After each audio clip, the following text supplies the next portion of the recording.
Istripu txekia eta guzti, igo baino lehenago. Bueno, egunon danoi, ongi etorriak gaur bai esan daiteke, Javierrekin hitz egiten hain itzan, marko inkomparable honetara. Uste oso marko proposea dala baita ere gaurko gaia hitz egiteko. Eta poza handia ematen du, gelau hainbeste jendez betea ikusita, etxe bizitzaz hitz egiteko, etxe bizitzaren bueltan dugun arazoaz hitz egiteko, baina batez ere, etxe bizitzaren arazoak izan ditzaken konponbideaz, edo gutxienez auzi hau konponbidean jartzeko hitz egiteko hemen biltzeko aukera honengatik, ez? Nik uste oso parada polita dela. Aste honek nahiko evidentzian utzi du, esango nuke gai honetaz hitz egitea oso deseroso dela, batzuntzako. Baino hitz egin behar da, eta guk oso argi daukagu, honi buruz hitz egin nahi dugula, hitz egingo dugula, datozen aste, hilabete eta seguramente denbora luzean, eta egingo dugula gaur egingo dugun format honetan, atzo Peio Txandianok legebiltzarrean esaten zuen bezala, hitz egingo dugu etxe bizitza asko, baina hitz egingo dugu soseguz, hitz egingo dugu ondo, lokatzetan sartu gabe, eta hitz egingo dugu gainera, gai hauetan aditu direnekin, aritu direnekin, eta proposamen interesgarriak dituzten guzti horiekin. Ze asarraldiak asarraldi dira, batzuk asarretu daitezke, nahi aina, baino evidentzia badago, eta da, etxe bizitzaren auzia, etxe bizitzaren inguruan duguna dela arazo oso potolo bat. Dimensio handi bat hartu duena, larrialdi dimensioa hartu duena, eta hori, esango nuke inkontestablea dela, ez? Niretzako beti da referentzia bat Unai Fernandez de Betoño, hortxe dakat aurrean, uste dut Euskal Herrian oso jende gutxik badaude beste batzuk, zer Ricardo ere hor ikusten dut, eta badaude beste kide batzuk, baina niretzako beti da referentzia bat Unai, eta uste dut berak oso ondo deskribitu duela etxe bizitzaren bueltan dugun arazoa, eta identifikatzen du edo erabiltzen du korapiloaren metafora, eta esaten du, etxe bizitzaren inguruan, korapiloa handi bat dugula gizarte bezala, eta gero eta herritar gehiago korapilo horren bueltan katramilatuak daudela, eta uste dut hori ere evidentea dela, ez? Etxe bizitzaren prezioak disparatuak daude, jendeak gero eta diru gehiago bideratu behar du etxe bizitza gastuak ordaintzera, belaunaldi oso bat dugu, gazten belaunaldi oso batek blokeatua dauka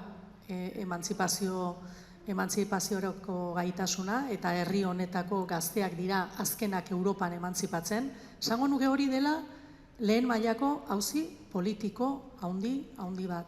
Eta gainera, Caritas bezalako erakundegia esaten digute, etxe bizitza dela desberdintasun sozialen epizentroa. Beraz, nik uste badugula motiboa hitz egiteko, gai honi buruz eztabaidatzeko, eta batez ere proposamenak mahai gainean jartzeko, eta hori da, aste honetan aurkeztu dugun planaren asmoetako bat, ez? Aste honetan saiatu gara aurkezten Euskal Herria Bilduk urte luzetako ibilbide horretatik eta etxe bizitza gaian izan duen egin dituen saiakera horien ondorioz josi dugun plan bat. Ze eskuartean edo gainean dugun arazo honek behar du eraldaketa programa sakon bat, denbora asko galdu dugulako, eta hori ere evidentea delako, denbora asko galdu dugulako, hemen autu politiko batzuk egin direlako, eta urteak pasa ditugula etxe bizitza politikak egin beharrean politika inmobiliarioak egiten, eta orain horien usta edo jasotzen ari da, eta herritarrak hori pairatzen ari dira, eta gu saiatu gerana da, mahai gainean jartzen plan bat, ambiziosoa dena, reala dena, pragmatikoa dena, eta batez ere koherentea dena. Eta horretatik abiatuta, horren bueltan hitz egiteko asmoa dugu. Eta gaur jardunaldi hauek antolatu ditugu plan hori, gehiago aletzeko, konpartitzeko, eta uste dut gaur dugula plantel oso interesgarri bat, gai hauei buruz benetan aditu eta aritu diren horiekin hitz egiteko, ez? Spoiler txiki bat egingo dez, ikusi dut Twitterren baten bat badagola, pentsatzen edo iragartzen gaur errezeta magiko bat emango dugula. Ez? Ez da errezeta magikorik egongo. ez da errezeta magikorik egongo, baina hori idatzi dunari ere gomendatuko nioke gaurko solasaldia adi-adi jarraitzeko, ze uste dut egongo direla oso proposamen interesgarriak, zentzu komunekoak, eta benetan etxebizitza auziari erantzun bat emateko eta auzi hau, arazo hau konponbidean jartzeko oso interesanteak izango direnak. Beraz, errezeta magikorik ez, baina zentzu komuneko eta intereseko proposamen asko, beraz, jarraitu ditzala, jarraitu beharrekoak. Eta hori esan da, lehenengo solaskide dugu Javier Gil. Javier Gil da soziologoa, CSIC-eko ikerlaria, berak idatzi du Generación Inquilina liburua, uste dut oso liburu gomendagarria dela, eta denoi gomendatzen dizuet aukera baldin dakazute hau irakurtzea. Unai Fernandez de Betoñoren etxebizitzaren korapiloarekin batera uste dut oso irakurketa potenteak direla, eta berarekin hasiko dugu gaurko saioa, ez? Nik uste dut auzi bati, arazo bati konponbidea bilatzeko egin behar dugun lehenengo ariketa dela nolabait ulertzea nola iritsi garen honaino, ez? Ze gertatu da denbora guzti honetan, orain dugun tamainako arazo ekitzeko, ez? Eta larrialdi egoera batera iristeko, ez? Egia da, etxe bizitzareko sarbidea beti izan dela arazo bat, herritarrek beti izan dituztela arazoak etxe bizitzarako sarbidean, baina badago nolabait esan daiteke inflexio puntu bat 2008ko krisiaren ondoren, ez? Eta, orain bai aterako dut txuleta, ez? Baina zerako perspektibatik, Euskal Herriko perspektibatik, ikusi daiteke nola 2008ko krisi horren ondoren pasatzen geran adibidez urtean 15.000 etxe bizitza eraikitzetik, urtean 5.000 etxe bizitza eraikitzera. Ikusten dugu nola baita ere, nola etxe bizitzaren sektorea asko desinflatzen den garai horretan, eta pasatzen geran 20.000 langile izatetik, 20.000 langile kaleratuak izaten dira garai horretan, eta gure barne produktu gordinaren 7,6 izatetik pasatzen da 5,3 izatera, ez? Gero, krisiak eztanda egiten duenean, etxe bizitzaren prezioak beraka egin etzezan, diru publiko asko inbertitu zen, eta mekanismo finantziero batzuk ere aktibatzen dira, kanpoko inbertsioa erakarri ahal izateko, ez? Orduan hasten da jende asko hipotekak lortzeko zailtasunak edukitzen, eta 2008an 15%ek nolabait egiten baldin bazuten alokairuaren autua, ordundik onera pasatzen gera 20%aren autua izaten, ez? Ez du ematen asko, baina 5 puntu horietako igoera oso handia da, ez? Momentu honetan, ikusten duguna da, etxebideen izena eman dutenen kopurua errekor historikotan dagoela, ez? Baina batez ere, ikusi dugu baita ere nola eman den evoluzio bat, ze 2010ko datuei erreparatzen badiogu, etxebideen izena emana zuten horien kopuruan, ikusten zana zen, erdiak eskatzen zuela etxe bizitzaren salmenta, eta beste erdiak eskatzen zuela alokairua, ez? Orain, hori inbertitu egin da, eta gehienek eskatzen dute alokairuzko etxe bizitza bat, eta hori segura asko da, ikusten dutelako etxe bizitza erosteko aukera ezinezkoa dela. Eta esan bezala errekorretan gaude, uste aste honetako datua zala, orain arte 85.000 pertsona zeudela esaten zan etxe biden, uste aste honetan 110ko zifra ere eman dela, beraz, rekor historikotan gaude, eta horri erantzuteko 28.000 etxe bizitza daude, ez? Orduan, hori dena ikusita, Javier, horri gehitu diezaiogun, hemen jende donostiar asko dago, etxe biziratzaren prezioa, hortaz ez dugu hitz egin behar, ze badakizue prezioak daudela, erabat disparatuta erokeria da, ez? Bereziki hemen erokeri bada. Baina, Javier, hori dana ikusita, zuk asko ikertu dezu etxe bizitzaren krisia, 2008tik aurrera gertatutako guztia, nola interpretatzen dezu? Nola iritsi gera honaino? ¿Qué tal? Es que ricasco por invitarme a estas jornadas súper interesantes. La política de vivienda cada vez es más central en la agenda de todos los partidos, de todos los gobiernos. Hay gobiernos que por no ser suficientemente valiente caen. Hay otros que con políticas de vivienda que no favorecen a las mayorías sociales llegan al poder. Lo estamos viendo a nivel internacional. Por eso es súper importante que partidos como vosotras tengáis programas muy definidos y sobre todo ir viendo las posibilidades de hacerlo realidad y de impulsarlos. Para esta primera pregunta sobre el diagnóstico de cómo hemos llegado aquí, pues señalar eso, que hay un antes y un después, que es 2008. Lo que vemos de 2008 en adelante es que cada vez que hay muchísimo dinero a nivel internacional que no se puede invertir de manera rentable en la economía y que se desplaza masivamente hacia la vivienda en alquiler. Y eso pasa en el Estado español, pasa en Europa, pasa en Estados Unidos, etcétera. Pero no lo hace de manera automática, sino que es a través de la intervención política. Estados, bancos centrales, Unión Europea, etcétera.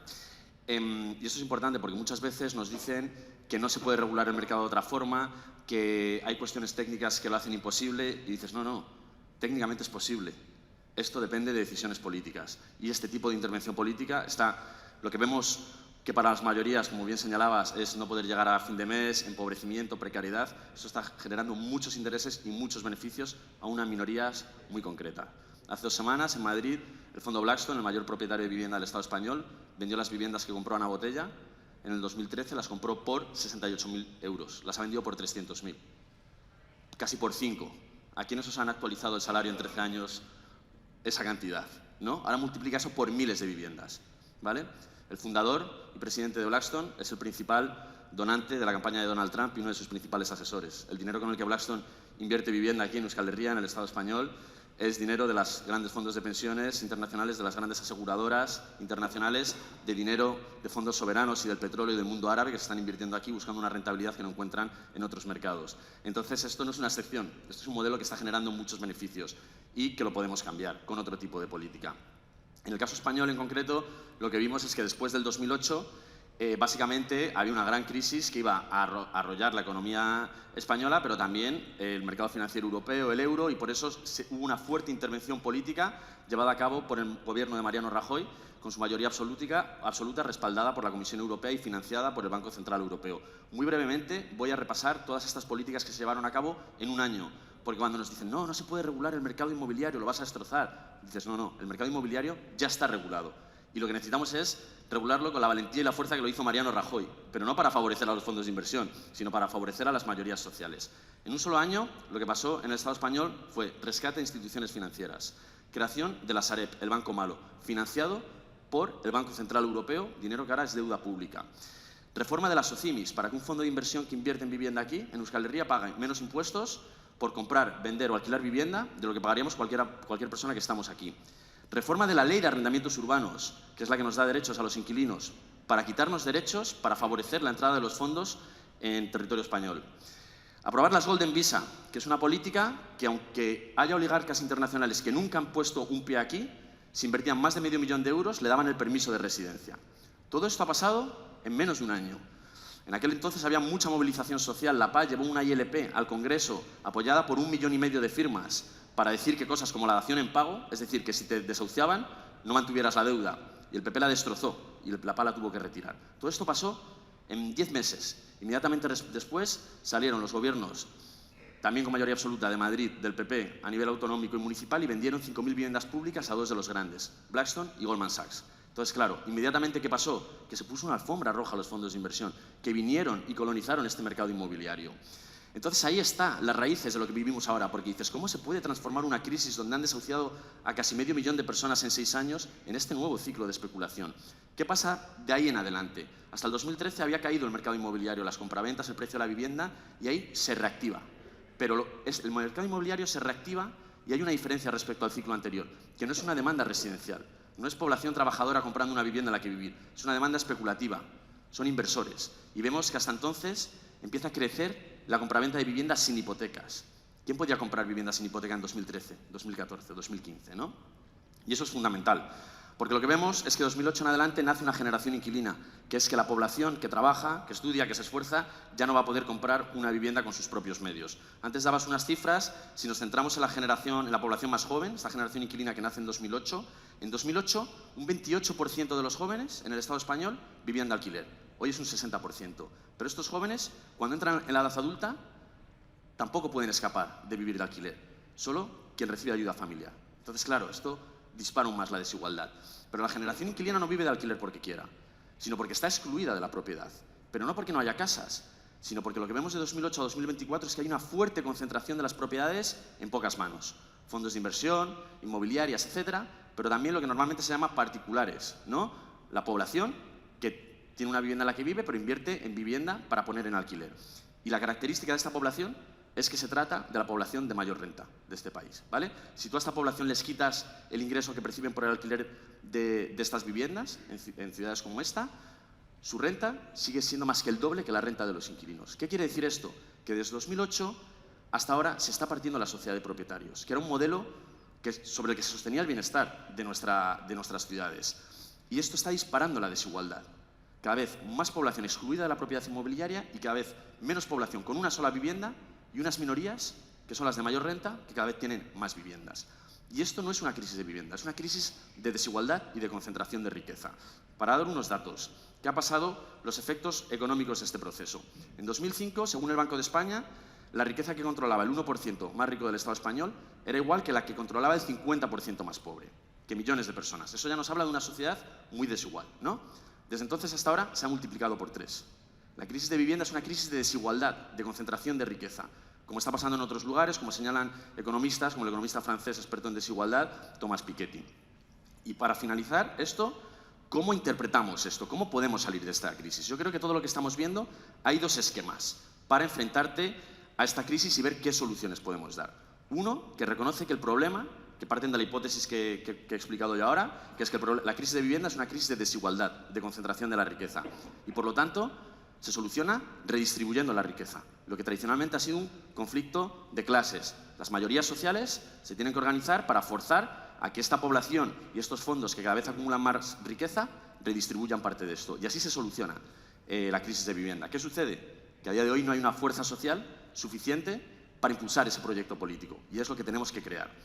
Pero hay otro marco que está disputando este otro, que es el que dice que la crisis de vivienda no es una crisis de concentración de riqueza y desigualdad, que dice que la crisis de vivienda es culpa de los migrantes, que han llegado muchos migrantes en los últimos años. O lo que escuchamos mucho ahora, que la crisis de vivienda, que el problema de los jóvenes que no pueden acceder a una vivienda en propiedad es de los jubilados, que sus pensiones han revalorizado, actualizado más, que ellos sí que tienen una vivienda en propiedad. Y vemos que estos discursos, que representan el auge de las extremas derechas en el Estado español, pero también en otros países en Europa, Estados Unidos, lo que buscan no es articular conflicto de clases de carácter redistributivo, igualitarios, sino lo que buscan es generar enfrentamientos civiles, guerras entre pobres. Población vasca española contra migrantes, jóvenes contra jubilados, pero sin tocar la estructura de desigualdad. Entonces yo creo que estos marcos, estas dos bases, es un poco lo que nos jugamos. Y como la crisis de vivienda es una crisis política, que en el fondo, por cómo se resuelva, va a estar definiendo las sociedades que nazcan de esta crisis en la que nos encontramos ahora mismo. Desde ahí, desde esas respuestas políticas y sobre la necesidad de ver cómo articulamos las respuestas, tú en tu libro también planteas el tema de la coherencia, ¿no? Niri liburutik oso interesgarria iruditu zaiten parte bada, auzi politikoa den auzi honi, batzuetan ematen du, etxebizitzaren inguruan dugun arazoa fenomeno atmosferiko bat izango balitz bezala planteatzen zaigula, no? Ematen du, hola gertatu dela, hola direla gauzak eta horrela direla kontuak, baina ez dela egon erabaki politikorik honen atzean. Eta irtenbideak bilatzeko horretan, zuk zure liburuan koherentziaren beharra, programa koherenteak artikulatzearen beharraz hitz egiten duzu, eta horrek berriz ere, eraman ninduen hori irakurri nuenean, Unai Fernandez de Betoñok berriz ere planteatzen duen beste idea batera etxebizitza politikei dagokionean, dena eta ez dena etxebizitzari dagokionean. Eta uste dut, guk ere hemen, ez dakit ez, lehen bistadizo batean ikusten degula krisi honi erantzuteko edo ez erantzuteko erabili diren mekanismoak edo erantzunak inkoherentziaz beteta egon direla, ez. Eta egun hauetan, bulegora juten naizenean, egunero pasatzen naiz hemengo partzela berri batetik, denen ahotan dabil orain Donostian, deitzen da infernua deitzen da partzela, eta promotorak, han etxe bizitza mordoska bat egin nahi dira, eta promotorak deitu dio Zeruenea, ez promotora hori. Itzein dezakegu beste batean, gure herrian ere dena eta ez dena disimulatzeko edo aldatzeko edo pertzepzioak aldatzeko egiten diren saiakeretaz ze hori oso politikoa da. Ze izen hori daka, han bi baserri zeudelako edo bi ohiru ez dut ondo gogoratzen infernu deitzen zirenak eta zen mania dagon, ez? Hola deitzen dana, herriarena den hori izenaz aldatu behar izatea, hori beste eztabaida baterako, baina oso politikoa eruditzen zaitez. Baina infernuan kokatzen den eta Zeruenea jarri zaion promozio horretan, etxe bizitza batek lehenengo solairuan 600.000 euro balio ditu. Eta han, nahiz eta adostasun politiko nahiko zabala dago, etxe bizitza babestuak egiteko, impulso handitzeko, hemen planteatzen dena da, hemengo alkateak planteatzen duena da, etxe bizitza tasatuak egin behar direla, zera egiteko, klase ertainei eta gaztei aukerak emateko.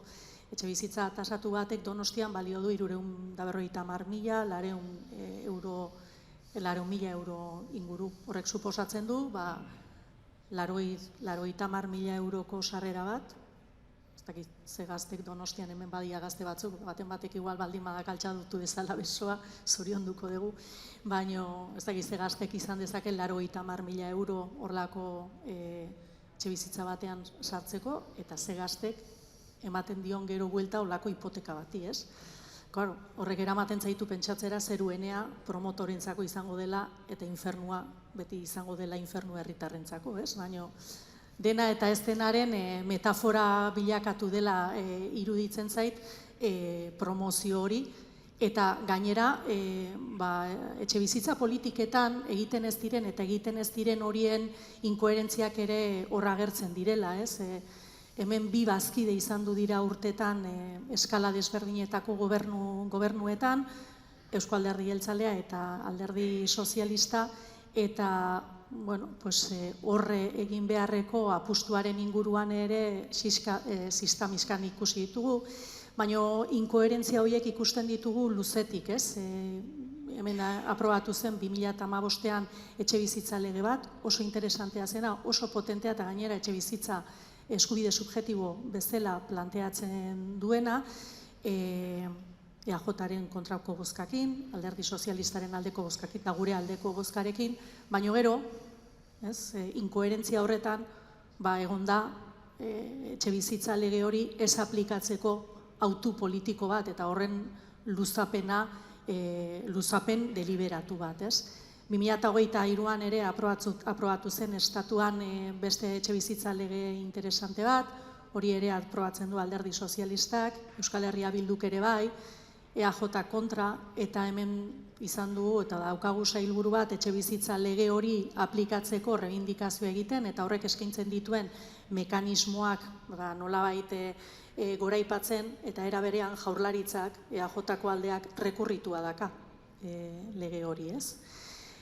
Mekanismo interesanteak eskaintzen ditu presioen regulaziorako lege horrek, baina EAJaren esku daude diputazio desberdinetan datuak, eta izugarrizko luzapena egondu da, ez?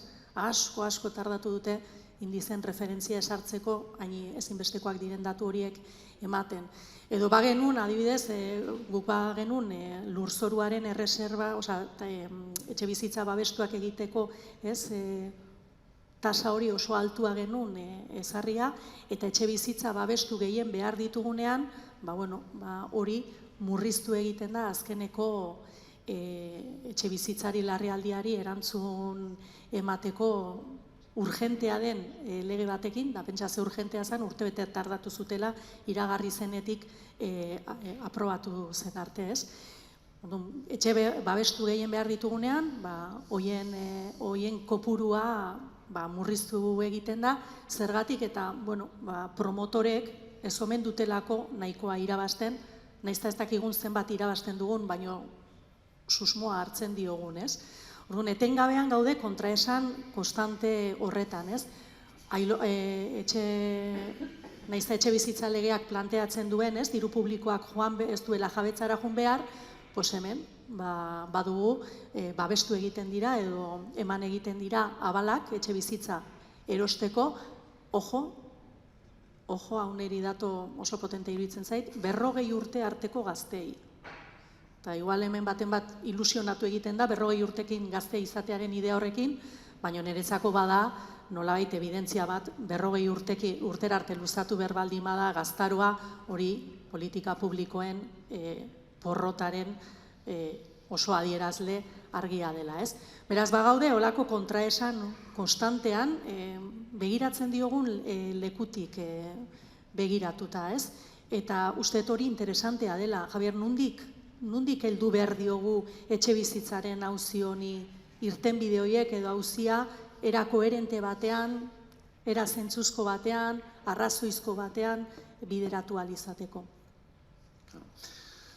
Sí, justo yo cuando hablo de ese nuevo paradigma de vivienda es un poco poner sobre la mesa que esto no se soluciona con una medida o con dos, sino que necesitamos un plan integral, como hizo Rajoy, es tocar, intervenir desde muchos frentes para impulsar un nuevo paradigma de vivienda que se basa en democratizar el mercado inmobiliario. Pero eso, principal efecto, es que eso pasa porque se reduzca el beneficio de los especuladores, de los inversores, de los fondos.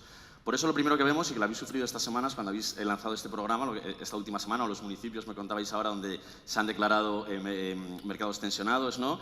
Y yo hablo de ello en el capítulo, hay un capítulo del libro que es eso, que es guerra cultural en torno a la vivienda y las políticas de vivienda. Cada vez que propones algo, cualquier medida, sea lo que sea, que va a reducir el beneficio del sector financiero, va a haber una ofensiva contra esa medida. Hace un mes y medio el Consejo de Ministros aprobó una prórroga de los contratos de alquiler. Una cosa que, bueno, si tenemos en cuenta que en la mitad de Europa los contratos son indefinidos, que no te pueden echar una vez que alquilas una vivienda. En Alemania, la primera economía de Europa, cuando tú alquilas una casa y cumples el contrato no te pueden echar, al menos que la persona la necesite para sí o para sus hijos, ¿no? Y aquí apruebas una prórroga de 2 años y a la semana siguiente La Vanguardia en portada, la prórroga de alquileres hace que se detenga la inversión inmobiliaria o que los inversores se vayan o algo así, da igual, siempre oímos lo mismo. Entonces, siempre va a haber esa ofensiva cada vez que intentes regular para democratizar el mercado inmobiliario, que por otro lado es positivo, es decir, el objetivo de un nuevo paradigma de vivienda es expulsar a estos especuladores. Fondos como Blackstone, como Cerberus, que les llamamos fondos buitre, es precisamente porque no aportan nada a la sociedad, todo lo contrario. Pero estos fondos no entran en Viena y entran en algunos lugares como Dinamarca. ¿Y qué hizo Dinamarca? Aprobar una ley anti-Blackstone para que no pudieran entrar, para que se tuvieran que ir. Y eso es lo que necesitamos. Y hay que generar narrativas y horizontes que pase porque se vayan del país. Y eso es ir cercándoles, como hizo Dinamarca recientemente. Hay mercados en los que no entra y mercados en los que cuando entra se les expulsa. Aquí no, aquí siguen teniendo una alfombra roja. Entonces, bueno, siempre hay que detectar, por un lado, estas guerras culturales que va a haber siempre que intentes impulsar otro modelo. En segundo lugar, también, claro, cuando hablamos de estas medidas, ¿qué medidas ponemos sobre la mesa? Claro, ¿qué medidas forman este nuevo paradigma de vivienda? Por un lado, yo creo que la base es la función residencial de la vivienda, proteger la función residencial de la vivienda, su función social. Por supuesto, que no se puedan convertir en pisos turísticos, en alquileres de temporada, en vivienda vacía. Una tercera parte de la vivienda vacía de toda Europa está en el Estado español y nos dicen, ¿está donde nadie quiere vivir? Bueno, 1 millón de estas viviendas están donde está el 40% de la población que vive en el Estado español. Entonces, claro, dices, vamos a empezar movilizando ese millón de viviendas vacías, ¿no? Francia, en el 98, aprobó una ley contra la vivienda vacía que era bastante dura y funcionó tan bien que la endurecieron para que la gente no pueda tener vivienda vacía. Y luego dices, claro, estas 2 millones de viviendas que están en zonas donde nadie quiere vivir. Lo que no puede pasar es que hay población en este país, municipios que están perdiendo población y que no te puedas ir a vivir allí porque hay una desconexión entre los precios de la vivienda en estos lugares y la economía de ese lugar. Entonces, si tú quieres impulsar el desarrollo económico y social en determinadas zonas, eso pasa porque la vivienda valga lo que vale en un sitio que cada vez hay menos actividad económica y social. Entonces, necesitamos un plan público a través de impuestos y programas también de rehabilitación y de gestión pública de las viviendas para movilizar esas 3 millones de viviendas vacías. Control de los alquileres por ley. No basta con reducir, con poner límites, hay que bajar los precios por ley. Esto es una medida que siempre se echan la mano a la cabeza los liberales, ¿no? Pero es que Nueva York, la mitad de las viviendas están controladas por ley, la mitad de los alquileres. San Francisco, Los Ángeles, Francia, Manuel Macron aprobó una política de control de precios. Alemania están controlados. En Suecia, el precio lo fija una negociación entre el sindicato de inquilinas de allí, que tiene muchísima fuerza, y la patronal inmobiliaria. No los fija el mercado. La oferta de viviendas en Suecia tampoco. Tú no puedes llegar allí, ver un anuncio en Idealista y decir, tengo 5.000 euros, me lo alquilo. No, no. Hay un sistema que se parece mucho más a la sanidad de aquí que a lo que sería el Idealista, ¿no? Entonces dices, si todo esto está funcionando en Europa, ¿por qué no se puede importar aquí, ¿no? Pues precisamente por esto que hablábamos. Limitar la compra no residencial. Si hemos detectado que lo que está impulsando los precios es la compra no residencial de vivienda, pues hay que acabar con esa compra no residencial. Países Bajos ya ha aprobado una ley que prohíbe que compres vivienda si no vas a residir durante 4 años en esa vivienda. Canadá también, Nueva Zelanda también. ¿Por qué no podemos hacerlo aquí? Y por último, una medida que a mí me parece súper importante, porque hay que regular todos estos ámbitos, pero aquí lo importante es que el Estado dé un paso al frente. Y esto yo creo que es una pregunta que es central y que también yo creo que tenemos que reflexionar todas y todos sobre esto, es si cuando hablamos de regular el mercado de la vivienda lo que buscamos es complementar el mercado o suavizarlo, o de verdad queremos democratizarlo y cambiarlo, ¿vale? Yo lo que hablo es que directamente hay que acabar con la función que cumple la vivienda en esta sociedad como negocio, como activo financiero, y tenemos que impulsar un modelo que la proteja como se hace con la sanidad o la educación, y para eso pasa porque el Estado dé un paso al frente. En el libro hablo con algo que también habéis lanzado vosotras, que es la creación de un fondo de inversión público que haga lo que hace un fondo de inversión privado, pero en vez de especular, vaya generando patrimonio para ampliar este parque de vivienda. Porque claro, lo que pasa ahora no es que la población, la generación inquilina, no pueda pagar una hipoteca, porque todo el mundo que vive en alquiler está pagando las hipotecas a los caseros. Y a nivel estatal, de todo el Estado español, de media, 400 euros de más. Es decir, que es un gran negocio. Y entre 2014 y 2022, los tipos de interés han estado en mínimos históricos. ¿Qué ha pasado? Pues que hay gente que tenía la capacidad para conseguir esa financiación y gente que no. Y la población trabajadora y la generación inquilina no contaba con esa capacidad. Si el Estado moviliza esa capacidad de inversión, puede generar un parque público de vivienda que se paga automáticamente con los alquileres. Es decir, es una inversión para reinventar lo público y apostar por lo público. Y que no es deficitario, que no es a fondo perdido, como sí que lo fueron los rescates a las entidades financieras. Claro, yo en el libro también me planteo cómo también la deuda, porque todo el rato vemos los límites a la deuda por parte del Estado, al gasto público, y luego vemos que, por ejemplo, el año pasado Alemania, que es uno de los grandes protectores de este tipo de política, dicen, bueno, si en Europa, si vamos a invertir en armas y en guerra, sí que podemos endeudarnos de más y que esto no se contabilice como deuda. Pero en cambio en vivienda no. Entonces, esto lo que me parece importante es para señalar que en el fondo es una cuestión política y que con otro tipo de política se puede hacer y lo podemos financiar, y que si el Banco Central Europeo, en vez de inyectar todo ese dinero para inflar burbujas, se utiliza para financiar este tipo de proyectos, se puede hacer, y también a nivel estatal y a nivel autonómico. Yo doy una cifra en el libro, que es con qué capital inicial montamos esta empresa pública de vivienda, cooperativas de cesión de uso, etcétera. Pues lo que sería a los bancos y a la Sareb. Y eso ya daría para movilizar 600.000 millones de euros al Estado, en todo el Estado, que serviría para comprar 3 millones de viviendas, ¿vale? Eso inmediatamente ya cambia el paradigma. Eso hace que los especuladores salgan escopetados, etcétera. Con mucho menos puedes conseguir eso. Eso es solo como un ejemplo para decir que se puede, y también a una escala menor, como aquí lo podéis hacer, ¿no? Pero lo que hace falta es la fuerza política que lo impulse, que genere ese modelo. Entonces, claro, cuando tú impulsas eso, ya no hay sitio para los especuladores. Según el Banco de España, la vivienda en alquiler en el Estado español ha dado una rentabilidad de 2 dígitos desde el 2015. Eso, claro, eso lo hace muy rentable. Entonces, lo que necesitamos es que la intervención pública reduzca esa rentabilidad y apueste por este parque público.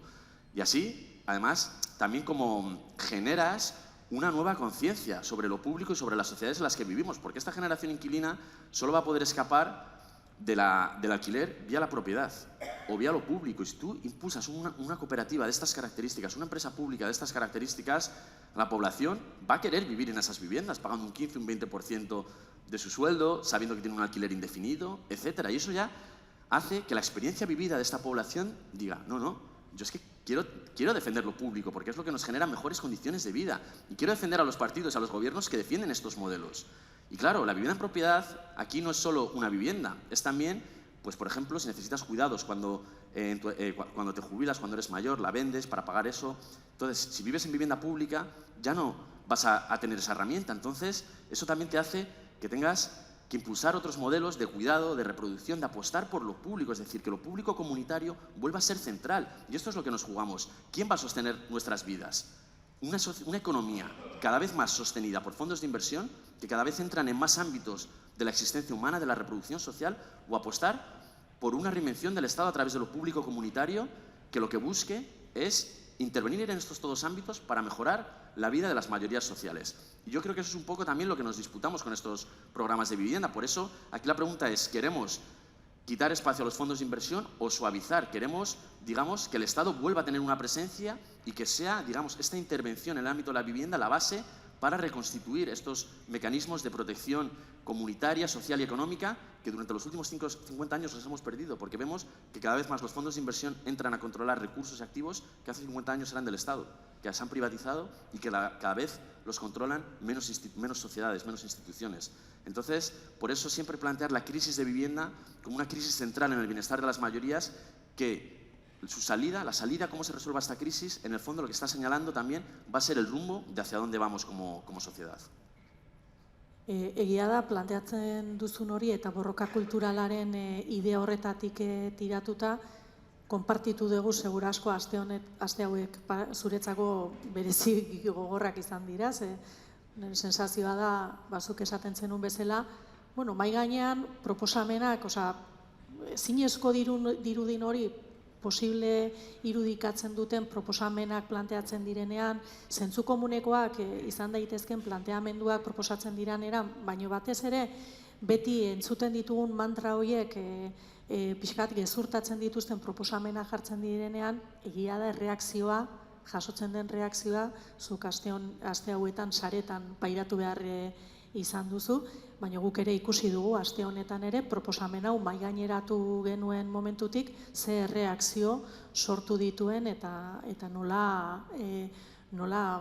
azkure handia sortzen duten planteamenduak dira, ez? Eta egia da, batzutan zailai egiten dela irudikatzen edo nondik jo bataila kultural hori sendotasunez emateko, egia da, planteatzen diren kontuak oso zentzu komunekoak direla, baino mantra batzuk oso barrunaino sartzen dira, ez? Jabetzaren kulturaren bereziki uste hemen herri honetan oso barneratua dugu, baina entzuten ditugu etengabeko mantrak eta horiek desmontatzen saiakerak egiteko ere, alegina handia egin behar da. Ikusten dugu mantra bat, nola etengabe, eta zuk ere aipatzen duzu, tarteka nola esaten zaigu. Honi erantzun bat emateko egin behar dena da gehiago eraiki. Gehiago eraiki hori da, erabiltzen den mantra nagusioetako bat. Beste mantra bada, klaro, hau ezin dela egin, ez? Nahi bai, baino baliabide nahikorik ez dagoela. Nahiz eta gero ikusten dugun, ez? Egoten diren inkoherentzia horietan, adibidez hemen, herri honetan edo herri honen zati honetan, industria estrategiko bezala onartu dan, eta ez da egon arazorik zorpetze berri bat egiteko, industria alegin horretan edo saiakera horretan indar guztia jartzeko, ez? Baina, planteamendu berak egiten direnean etxe bizitzari dagokionean, hor ematen du, ez? Zailtasunak daudela, edo siempre está el tema de la deuda, beti daude bestelako kontuak, ez? Eta gero dago, kanpaina oso bat alokairua desprestigiatzeko. Oso kuriosoa dana. Niri atentzioa handia deitzen dit, baina parlamentoan askotan entzuten dugu nola leporatzen diguten, guk alokairu sozialera kondenatu nahi ditugula gazteak, ez? Nik nire buruari galdetzen nion, pentsatzen nuen, ez? Ni 30 urtetara kondenatua nago nire hipotekarekin, eta inork ez du ezer esaten zentzu horretan, ez? Orduan, nola eragiten diogu, nola egiten dugu borroka kultural hori, nola batzen dugu borroka kultural hortan, zentzu komunea den planteamendu horretara, oso komunala den planteamendu horretara, publikoaren indarra berreskuratzeko planteamendu hori egiten duna, interbentzioaren aldeko anbajegrik gabeko planteamendu bat egiten duena, nola ekartzen du hori erdigunera. Seguk aste honetan, aurkeztu dugun planean, 3 elementuen inguruan ardazten genuen proposamena, ez? Lehenengoa da, espekulazioarekin amaitu behar dela.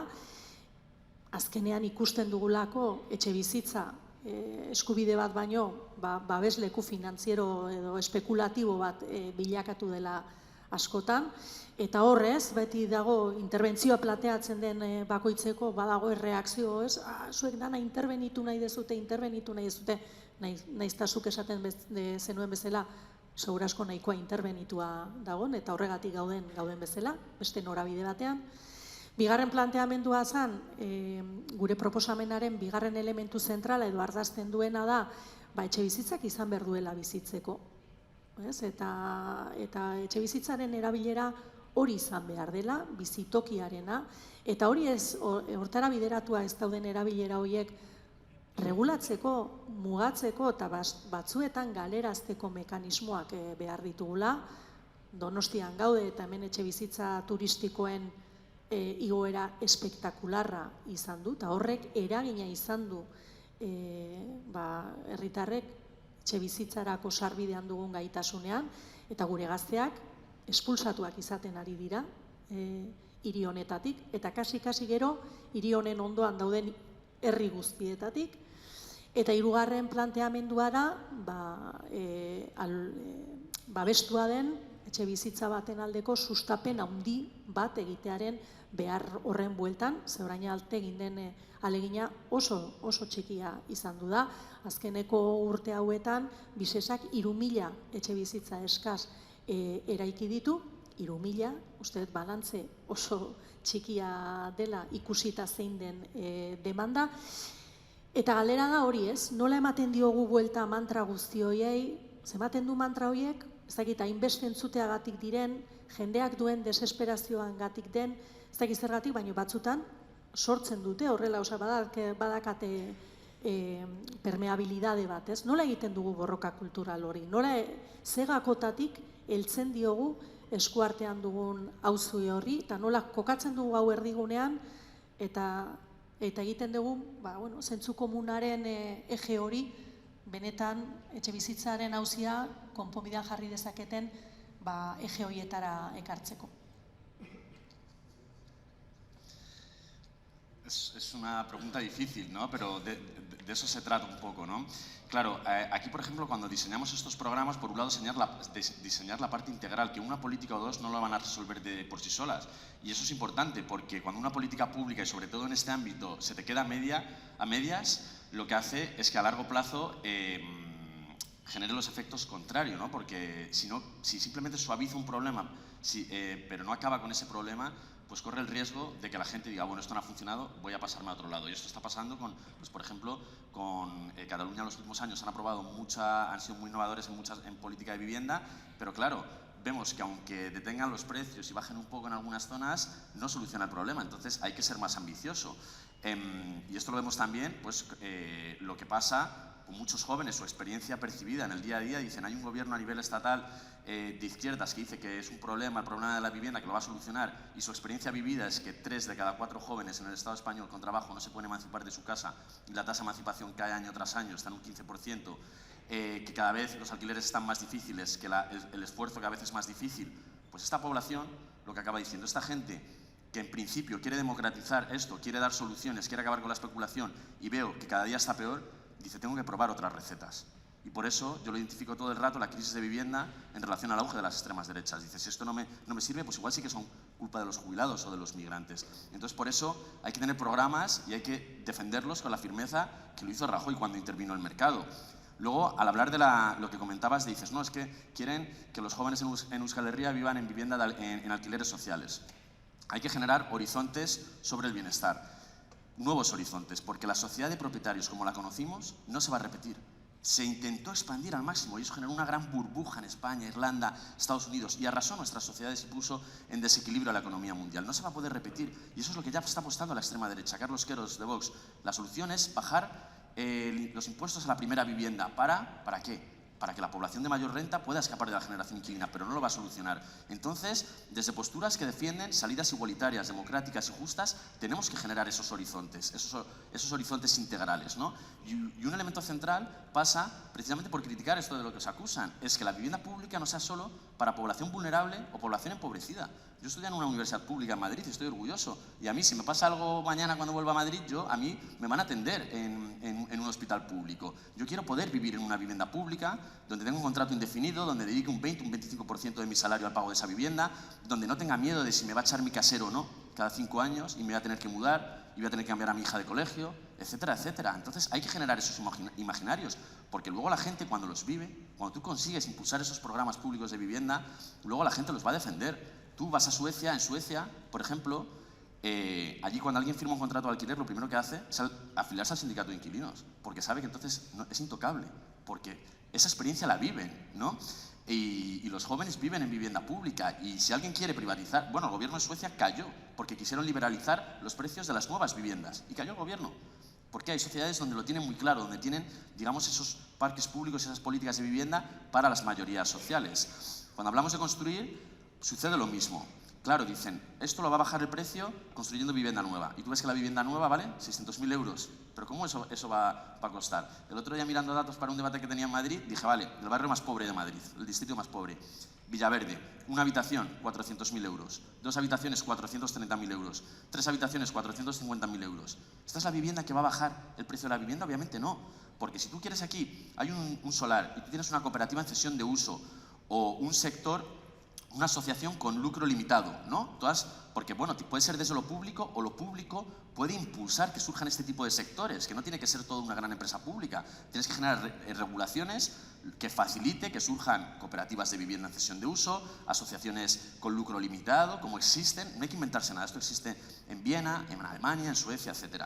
Entonces, si tú impulsas este sector y va a pagar 10 millones de euros por comprar aquí un solar para construir vivienda asequible. Te va a llegar un fondo de inversión y te va a pagar 13 millones. Y tú no vas a poder, la cooperativa no va a poder pagar 15 porque ya no hace vivienda asequible. El fondo sí que va a poder pagar 15 y 20. Uno, porque tiene el dinero, y dos, porque lo que busca es repercutirlo todo lo que pueda en el precio de la vivienda.